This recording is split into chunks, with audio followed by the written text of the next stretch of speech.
Lo chiamano l'uomo che salva i borghi, è approdato anche in Basilicata, qui a Matera. Daniele, qual è il segreto di questo vostro successo? Ma il segreto del successo, prima di tutto la fortuna, quella ci vuole sempre.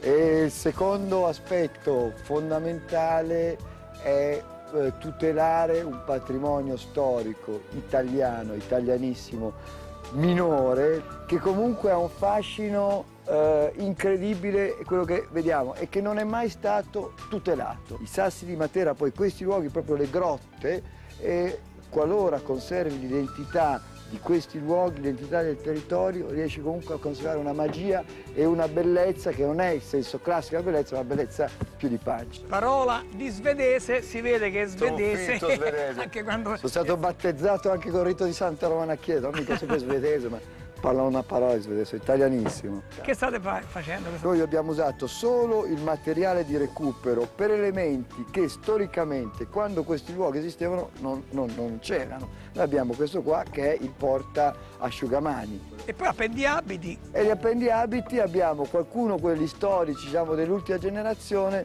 se no abbiamo fatto questi che sono un po' più, come dire, hanno un carattere un po' più questo onirismo infantile, che lo vedi da questa forma, perché la grande poesia, perché il segreto è quando fai un progetto con grandi missioni ideali, poi trovi persone come lui che hanno, lui lavora sabato e domenica, è tremendo, artigiani che ci credono. Ci credono tantissimo, non si fermano. Andiamo dentro? 15 ore al giorno, sì.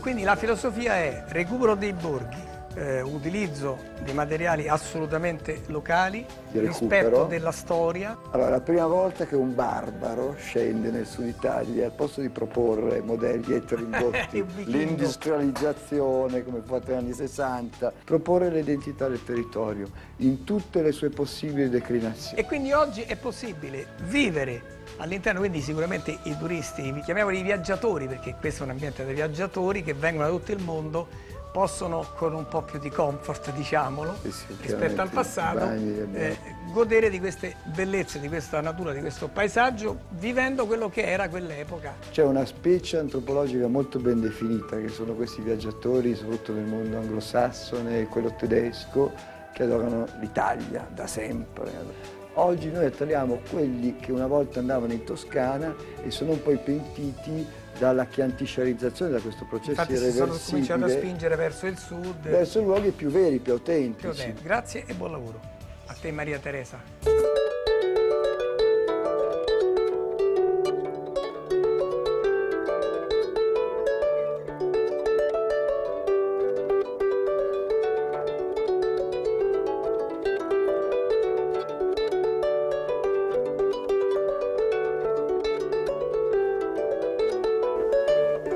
Che meraviglia, una scena proprio alla Serino variabile.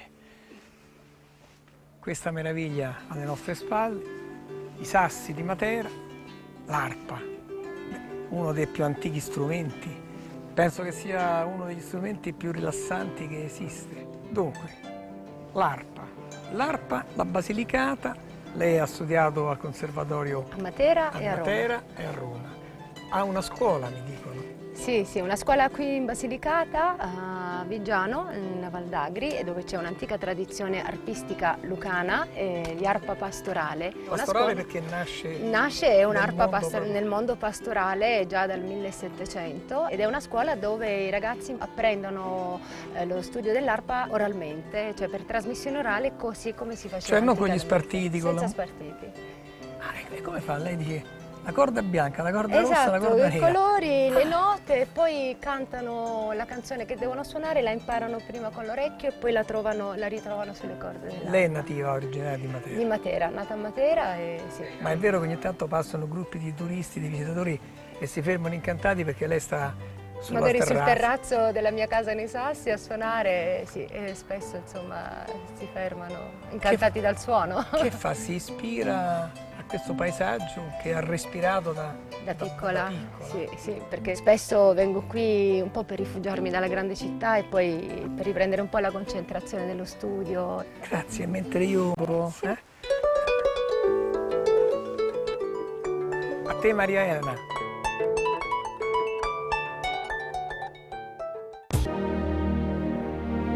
C'è stato un momento nella storia recente di Matera in cui il turismo ha subito una fortissima accelerazione. Parliamo di visitatori, centinaia di migliaia da tutto il mondo. Quando, nel dicembre del 1993, l'UNESCO ha riconosciuto i Sassi di Matera bene patrimonio dell'umanità. Ma dicono i locali che il vero boom, anzi quasi imbarazzante, quindi con un incremento del 100%, c'è stato quando Mel Gibson ha deciso di realizzare a Matera una buona parte del suo film The Passion, La Passione di Cristo.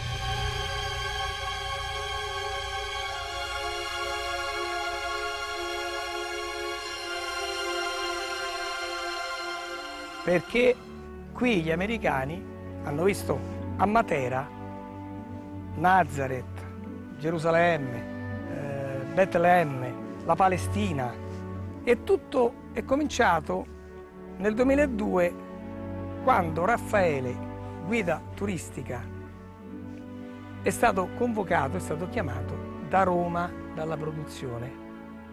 Non le hanno detto però per che cosa e no, per assolutamente niente. Sono venuti diverse volte, in diverse diverse volte, uno spizzico a alla fare volta, sopralluoghi, sopralluoghi, guardare, dettagliare, per arrivare a mettere insieme questa grande scenografia mondiale di questo tema religioso a carattere universale. E allora poi alla fine, insomma, avete scoperto che era Mel Gibson, in effetti è arrivato lui, 1500 figuranti selezionati qui a Matera. No, non solo qui a Matera, ma da tutta la parte d'Italia sono venuti in massa a frotte per poter partecipare come figuranti, come semplici spettatori di questa grandiosa opera cinematografica a più livelli. Quindi lei ha conosciuto direttamente? Braccio a braccio, se possiamo dire, con Mel Gibson. Come carattere? Cordiale e lavoratore. Stiamo passando su questa scala che è diventata mondiale, sì, assolutamente. La scala del Cireneo. Sì, la scala del Cireneo. Non sembra questa scala, ma questa è una delle più dure dei Sassi di Matera. Quando mi chiese un posto, una scala ampia dove poter muovere, io disse: guarda, io la so una bella scala, ma è abbastanza dura.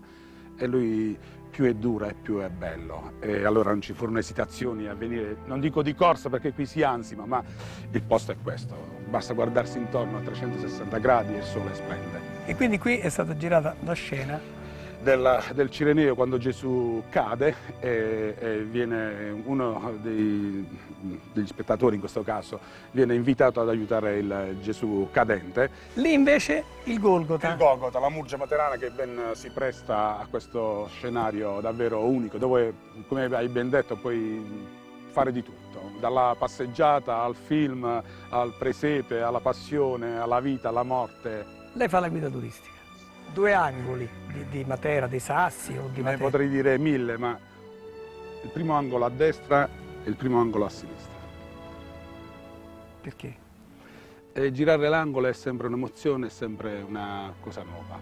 Trovi qualcosa che batte, sempre. Grazie Raffaele.